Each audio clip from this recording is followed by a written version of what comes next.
Today we're going to make a bone broth, pork bone broth to be exact. So let's get started, show you what we're going to use and how we're going to do it. Let's make some bone broth. So first off, let's talk about some things that we'll need for this cook.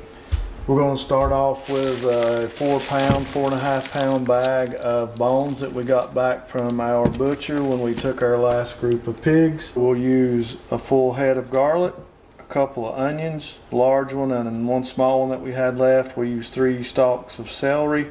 We have a yellow, an orange, and a purple carrot that we're going to use. We'll also use about 3 tablespoons of coarse ground salt, a little bit of black pepper, and some olive oil to start with. And we're going to roast these on a roasting pan at about 425 degrees, and that'll take us about 45 minutes to do that. The first thing that we want to do is we want to put our bones out on the pan, the roasting pan. Some of the neck bones with some trim. There we go. So we got a nice big roasting pan full of bones. Next thing we want to do is kind of cut up our vegetables and our garlic and get that on there. By the way, guys, if you haven't already, please go down and subscribe to the channel. Hit that like button. So we'll just set this on top. We want it roasted as well. Help bring out some of those flavors. By the way, everything but just this little bit of celery came from our farmers market that we go to. So if you can, remember to support local. It's really beneficial to those farmers and helps the local movement a whole lot. And your food is definitely much better. So let's put some garlic on here. Put about 6 cloves of garlic.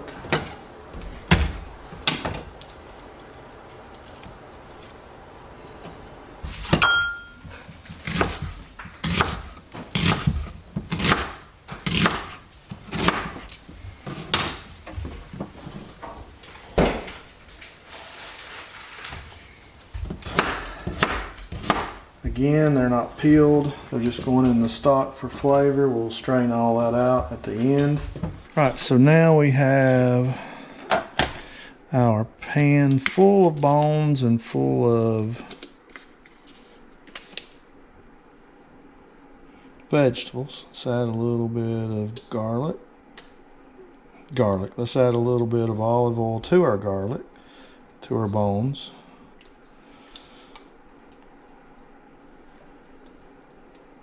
Alright, a little bit of olive oil there.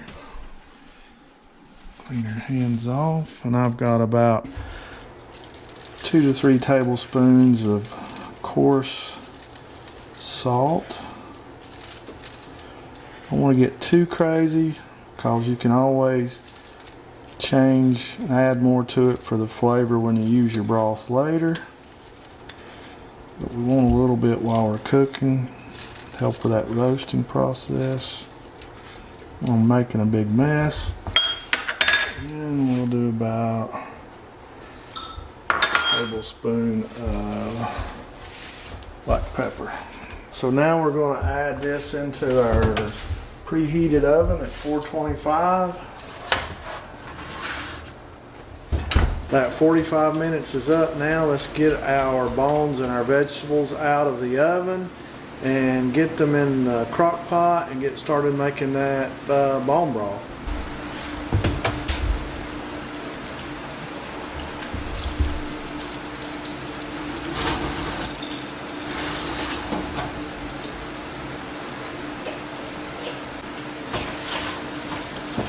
All right.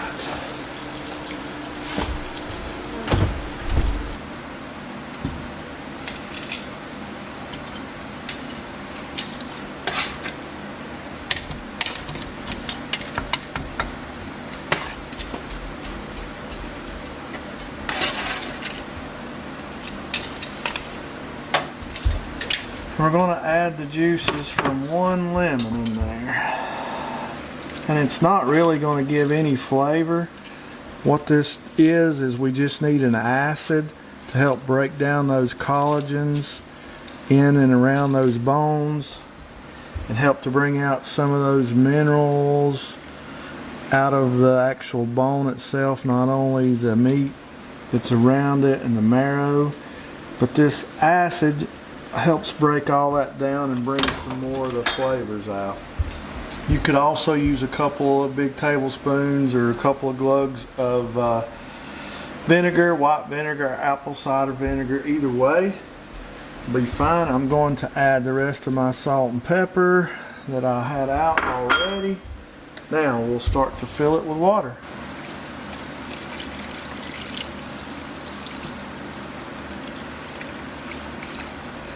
So we're going to put this on low and we're going to wait.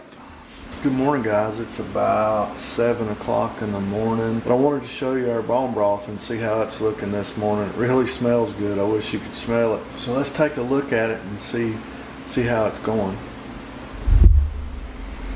Looking really good. Our bones are kind of losing some of that collagen and some of that minerals, a little bit of the meat that was left on them. That's the update this morning. 12 hours in, 12 more hours to go. So it's Monday afternoon, about 7 p.m. We have been slow cooking our bone broth or our pork stock for the last 24 hours now.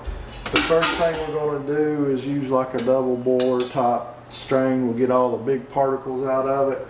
And then we have a smaller, finer sieve that we'll use to clean out and get a lot of the really small particles so that we'll have a nice, clean broth. So then you can use it in other recipes or anything that you'd like to do with it. So let's take a really close look at our broth now.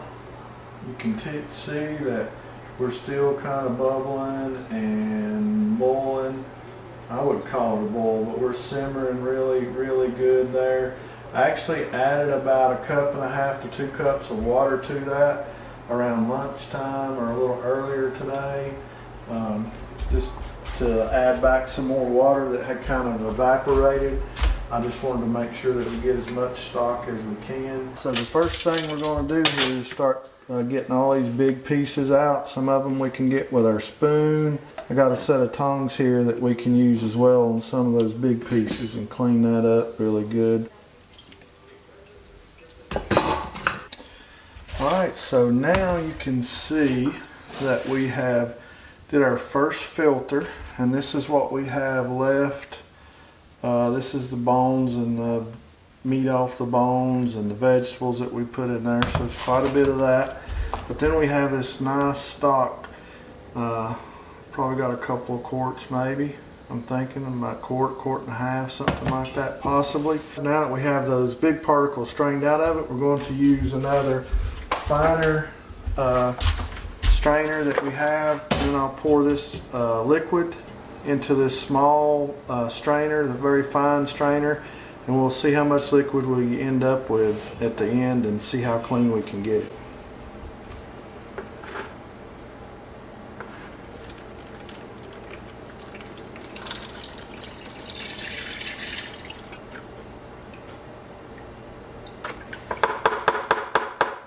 Alright, so as you can see, that does a really good job of getting all those fine particles out. So now you have a really clean, really nice pork stock or bone broth, pork bone broth. So let's get it in a jar, look at it, see how our end product turned out. Something we have to work on is after we put it in a jar, we're going to leave a little space at the top. You can freeze this in the jars or you can can it. I'll probably choose to freeze it, but make sure you leave enough room in the jar for it to expand when it freezes so that you don't break your jar or push the top off of it. It'll last about 6 months in your freezer, or you can put it in small containers and refrigerate it and use it over the course of about 2 to 3 weeks. There will be a layer of fat once it starts to cool off and congeal. There'll be a nice layer of fat at the top. It'll all settle to the top, and you can take a spoon and scrape that off, or actually dip that off and get rid of it, and that'll make you a nice That's the last step to the broth, and it'll make a nice, clean, clear broth. So let's put some of it in a jar, see how it looks, see how it turned out, and see how our experiment went. And pour it in here.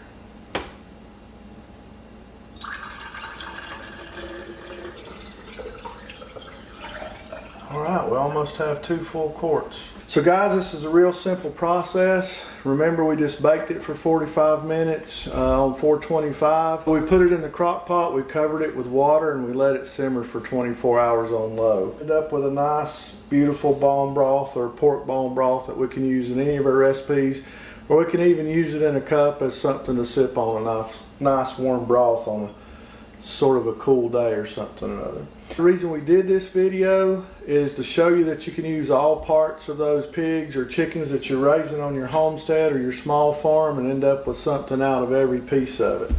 So thanks for watching.